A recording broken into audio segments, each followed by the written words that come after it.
Actually আপনার হালকা মাঝারি বৃষ্টিপাত গোটা পশ্চিমবঙ্গের সব জেলাগুলোর অধিকাংশ স্থানেই আপনার সপ্তাহের প্রথম 3 দিন থাকার কথা থাকবে। থাকার সম্ভাবনা খুব বেশি আর কি।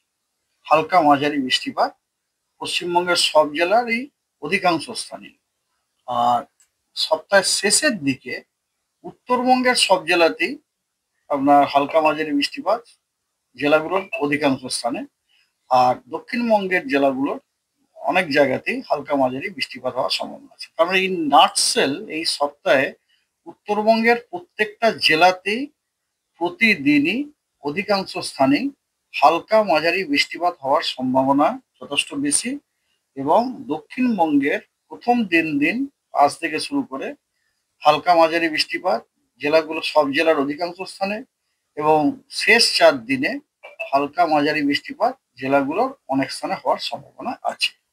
এছাড়া এছাড়া কিছু কিছু জেলায় আপনার বিক্ষিপ্তভাবে থান্ডারস্টর্ম, লাইটনিং, ঝোড়ো হাওয়া এবং তার সাথে দু এক জায়গায় ভারী বর্ষণেরও সম্ভাবনা আছে। ডিটেলস আপনারা আপনাদের বুলেটিনে পেয়েও গেছেন। তো যেমন আজকে উত্তরবঙ্গের একদম উত্তরের 5 জেলাতেই হালকা মাঝারি এই বৃষ্টিপাত তো আগেই বললাম, ভারী বৃষ্টির সম্ভাবনা আছে বিক্ষিপ্তভাবে দু এক জায়গায়।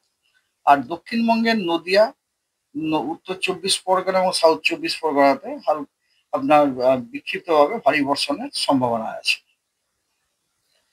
আর সব জেলাতে, পশ্চিমবঙ্গের সব জেলাতেই বিক্ষিপ্তভাবে থান্ডারস্টর্ম, লাইটনিং হওয়ার সম্ভাবনা আছে এবং তার সাথে ঝোড়ো হাওয়াও 30-40 কিলোমিটার বেগে। আগামীকাল দার্জিলিং, কালিম্পং, জলপাইগুড়ি এবং আলিপুরদুয়ার এই 4 জেলাতে আপনার কমলা সতর্কবার্তা দেওয়া হয়েছে। ভারী থেকে অতি ভারী বর্ষণ হওয়ার সম্ভাবনা আছে দু এক জায়গায় বিক্ষিপ্তভাবে। আর কোচবিহারে বিক্ষিপ্তভাবে ভারী বর্ষণ হওয়ার সম্ভাবনা আছে দু এক জায়গায়। এছাড়া দক্ষিণবঙ্গেরও বাঁকুড়া, পূর্ব বর্ধমান, নদিয়া, উত্তর 24 পরগনা, হুগলি, দক্ষিণ 24 পরগনা এই জেলাগুলোতেও বিক্ষিপ্তভাবে ভারী বর্ষণ হওয়ার সম্ভাবনা আছে। আর পশ্চিমবঙ্গের সব জেলাতেই বিক্ষিপ্তভাবে থান্ডারস্টর্ম এবং লাইটনিং হওয়ার সম্ভাবনা আছে, তার সাথে ঝোড়ো হাওয়া 30 থেকে 40 কিলোমিটার। 8 তারিখে এগেন উত্তরবঙ্গের একদম উত্তরের যে 5টা জেলা, হিমালয়ান যে 5টা জেলা আছে, ওই জেলাগুলোতে বিক্ষিপ্তভাবে দু এক জায়গায় ভারী বর্ষণের সম্ভাবনা রয়েছে। আর দক্ষিণবঙ্গের অনেক জেলাতেই বিক্ষিপ্তভাবে ভারী বর্ষণের সম্ভাবনা আছে ওই দিন, যেমন মুর্শিদাবাদ, বীরভূম, 2 বর্ধমান, বাঁকুড়া, পুরুলিয়া, 2 মেদিনীপুর এই জেলাগুলোতে আপনার বিক্ষিপ্তভাবে ভারী বর্ষণ হওয়ার সম্ভাবনা আছে। আর দক্ষিণবঙ্গের সব জেলাতেই বিক্ষিপ্তভাবে থান্ডারস্টর্ম, লাইটনিং এবং তার সাথে ঝোড়ো হাওয়া ঘন্টায় 30 থেকে 40 কিলোমিটার বেগে বইতে পারে। 9 তারিখে এই মুহূর্তে দক্ষিণবঙ্গের জন্য কোনো ওয়ার্নিং নেই। উত্তরবঙ্গে কেবলমাত্র জলপাইগুড়ি, আলিপুরদুয়ার এবং কোচবিহার এই 3টি জেলাতে বিক্ষিপ্তভাবে ভারী বর্ষণ হওয়ার সম্ভাবনা রয়েছে। 10 তারিখে উত্তরবঙ্গের একদম উত্তরের 5টি জেলাতে বিক্ষিপ্তভাবে ভারী বর্ষণ হওয়ার সম্ভাবনা রয়েছে। 11 তারিখে উত্তরবঙ্গের কালিম্পং, জলপাইগুড়ি, আলিপুরদুয়ার এই 3 জেলায় কমলা সতর্কবার্তা জারি করা হয়েছে ভারী থেকে অতি ভারী বর্ষণ হওয়ার জন্য, এবং দার্জিলিং, কোচবিহারেও বিক্ষিপ্তভাবে ভারী বর্ষণ হওয়ার সম্ভাবনা আছে। আর 12 তারিখেও উত্তরবঙ্গের একদম উত্তরের 5টি জেলাতে বিক্ষিপ্তভাবে দু এক জায়গায় ভারী বর্ষণ হওয়ার সম্ভাবনা আছে। তাহলে এর থেকে আমরা একটা জিনিস যেটা বুঝলাম, যে এই সপ্তাহটাতে উত্তরবঙ্গের যে হিমালয়ান ডিস্ট্রিক্ট যেগুলো একদম উত্তরের যে জেলাগুলো আছে, সেই জেলাগুলোতে প্রত্যেক দিনই আইদার বিক্ষিপ্তভাবে ভারী বর্ষণ অথবা ভারী থেকে অতি বর্ষণ ভারী বর্ষণ হওয়ার সম্ভাবনা যথেষ্ট বেশি। এবং দক্ষিণবঙ্গের প্রত্যেকটা জেলাতেই প্রতিদিনই প্রায় আপনার বিক্ষিপ্তভাবে থান্ডারস্টর্ম, লাইটনিং এবং তার সাথে ঝোড়ো হাওয়া থাকার সম্ভাবনা আছে, এবং কোনো কোনো দিনে কিছু কিছু জেলায় বিক্ষিপ্তভাবে ভারী বর্ষণ হওয়ার সম্ভাবনা রয়েছে। This is the weather. আর সিনাপটিক সিচুয়েশন বলি, এখনো পর্যন্ত কিন্তু আমাদের সারফেসে যে মনসুন ট্রাপ ফুটহিলস দিয়ে পাস করছে, অর্থাৎ break condition is prevailing, monsoon break condition is prevailing. আর কথা হচ্ছে এছাড়া এছাড়া আপনার আপার এয়ারে একটা সাইক্লোনিক সার্কুলেশন আছে, সেটা হচ্ছে সেন্ট্রাল বাংলাদেশে দেখা যাচ্ছে। সেটা আপার এয়ারে একদম মানে 5.8 কিলোমিটার থেকে 7.6 কিলোমিটার এই লেয়ারটাতে। আর একটা আপার এয়ারের ট্রাফ উইন্ডফিল্ড দেখা যাচ্ছে, সেই ট্রাফটা আপনার নর্থ ওয়েস্ট বিহার থেকে সাউথ ইস্ট বাংলাদেশ পর্যন্ত গেছে, across Northern parts of Gangetic West Bengal, সেটাও আপার এয়ারে 3.1 কিলোমিটার থেকে 4.5 কিলোমিটার মধ্যে। সারফেসে কোনো সিস্টেম এই মুহূর্তে নেই যেগুলো কিনা রেনফল দিতে পারে।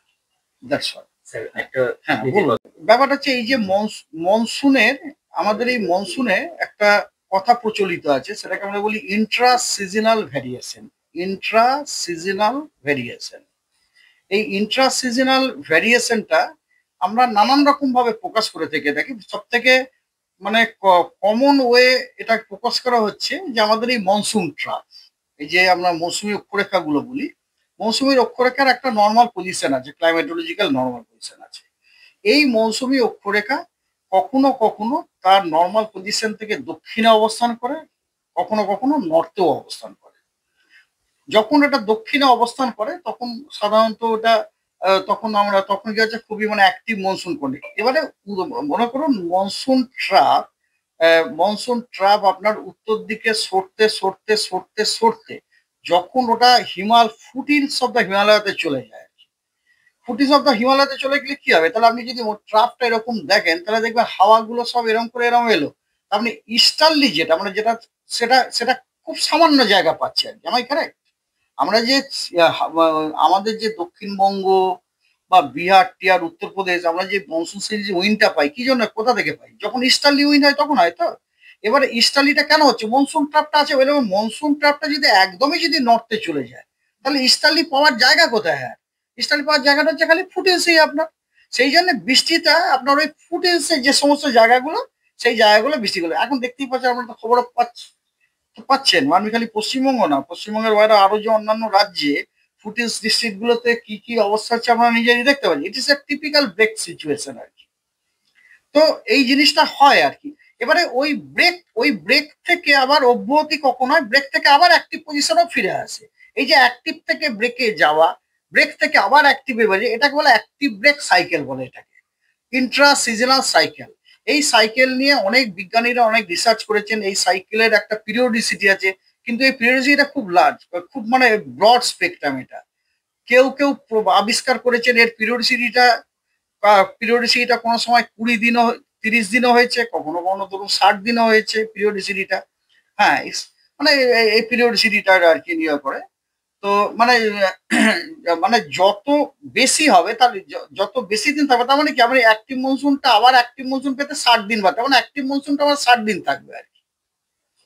এক্ষেত্রে স্যার কোনো পার্টিকুলার কারণ বা এটা একটা নর্মাল থিং আর কি। প্রত্যেক মনসুন সিজনে আপনি এরকম ব্রেক কন্ডিশন পাবেন। ব্রেক করে এটা নর্মাল যে কারণ যেমন ধরুন প্রতি বছর মনসুন সমান থাকে না, তাই তো? প্রতি বছর সেটা হচ্ছে inter annual variability. Inter annual বছর টু বছর ভ্যারি করে এটা, ঠিক আছে? তো প্রকৃতি তো ভ্যারি করবে, সেরকম সিজনের মধ্যেও ভ্যারি করে। সেটাকে বলি আমরা intra seasonal variability of the monsoon. আর ইন্ট্রা সিজনাল ভেরিয়েবিলিটিটাকে আমরা বলি অ্যাক্টিভ ব্রেক সাইকেল দিয়ে প্রকাশ করি। অ্যাক্টিভ হলো তারপর আবার, এবারে ব্রেক থেকে অ্যাক্টিভ হওয়ার জন্য অনেক রকমের পদ্ধতি আছে। অনেক সময় কি হয়, ধরুন সাউথ চায়না সি বা প্যাসিফিকে যদি কোনো রকম সাইক্লোন টাইফুন যেগুলো, সেই টাইফুন গুলো হিট ফিট করে আবার যদি বে অফ বেঙ্গলে চলে আসে ও রেমনেন্টটা, তখনও মনসুনকে রিভাইভ করে দেয়। আচ্ছা, এরকমও স্টাডি হয়েছে যে এই যে ধরুন যখন ব্রেক মনসুন আপনারা একটা জিনিস লক্ষ্য করছেন, আপনারা অনেক সময় আমার অনেক মিডিয়া ভাইরা জিজ্ঞেস করেন, স্যার আপনি ব্রেক মনসুনও বলতে গেলে এই তো এখানে দিব্যি বৃষ্টি হয়ে যাচ্ছে, দিব্যি বৃষ্টি হয়ে যাচ্ছে, অনেকে জিজ্ঞেস করে। কিন্তু দেখবেন এই যে ব্রেক মনসুন সিজনে এই যে দিব্যি বৃষ্টি যেটা, সেটার কিন্তু নেচারটা একটু অন্যরকম। সেটা হচ্ছে কি বলুন তো, থান্ডারস্টর্ম রিলেটেড বৃষ্টি। ঝমঝমঝম বিরাট আপনার বজ্র বিদ্যুৎ করে গড় গড় গড় গেলে বৃষ্টি। থান্ডারস্টর্ম রিলেটেড বৃষ্টি। কারণটা কি? ব্রেক মনসুনে কি হচ্ছে, ব্রেক মনসুন তো ড্রাই নয়, হাওয়াটা তো আপনার মানে মনসুন কারেন্টটা তো রয়েছে, কিন্তু ওই মনসুন কারেন্টের ওয়াটার সোর্সটা, ময়েশ্চার সোর্সটা কোথায়? Arabian C. এবার অ্যারাবিয়ান সিটা কোথায় রয়েছে? আপনি ম্যাপের দিকে তাকিয়ে দেবেন, অ্যারাবিয়ান সি কোথায় রয়েছে? পশ্চিমবঙ্গ থেকে বহু দূরে রয়েছে। এবারে অ্যারাবিয়ান সি এর ওপর দিয়ে যখন মনসুন কারেন্ট আসছে, হাওয়া পিক আপ করতে করতে করতে করতে এলো, পিক আপ করতে করতে এসে আপনার কথা হচ্ছে ওইগুলো ডিপ্লিট হতে থাকবে, আর যেতে যেতে যেতে যেতে ডিপ্লিট হতে থাকবে। এবারে যখন আপনার আপনার ধরুন পশ্চিমবঙ্গ, বিহার ওসব জায়গাতে পৌঁছবে, তখন কি হয়েছে, হয়তো পুরো ড্রাই হবে না, কিন্তু অ্যামাউন্ট অফ হাওয়া to bring to develop a monsoon cloud, যেরকম কালো ঘন একদম স্ট্যাটাস নিম্বো স্ট্যাটাসটাই, সেটা করা তার পক্ষে সময় না। কিন্তু that that amount of moisture এবং অলরেডি যে বৃষ্টিটা অলরেডি হয়ে গেছে, যেটা মাটিতে রয়ে গেছে, এবং তারপরে যদি সূর্য তাপে কি হয় না, ওই হাওয়াতে ওই যে যে জলটা মাটির তলায় ছিল মনে করুন, ওটা ওটা ওগুলো এভাপোরেট হয়ে বাতাসে চলে যায়। মানে বাতাসে অ্যামাউন্ট অফ ওয়াটার পেপার বেড়ে গেল, and that is sufficient to make our atmosphere unstable for creation of thunderstorm activity. মানে সেই সময়টাতে থান্ডারস্টর্ম অ্যাক্টিভিটি গুলো খুব হয়, আপনি লক্ষ্য করে দেখবেন খুব থান্ডারস্টর্ম অ্যাক্টিভিটি হয়। এই জন্য এই দেখবেন প্রত্যেক দিনই প্রায় থান্ডারস্টর্ম অ্যাক্টিভিটি এবারে কোথাও না কোথাও হয়ে যায় আর কি। কারণ আবার থান্ডারস্টর্ম অ্যাক্টিভিটিস এর জন্য অনেকগুলো ব্যাপার আছে, ট্রিগারটা যেখান থেকে লোকাল ট্রিগার পাই তখন আর কি, লোকাল ট্রিগারটা পাই, এটা হচ্ছে ব্যাপার।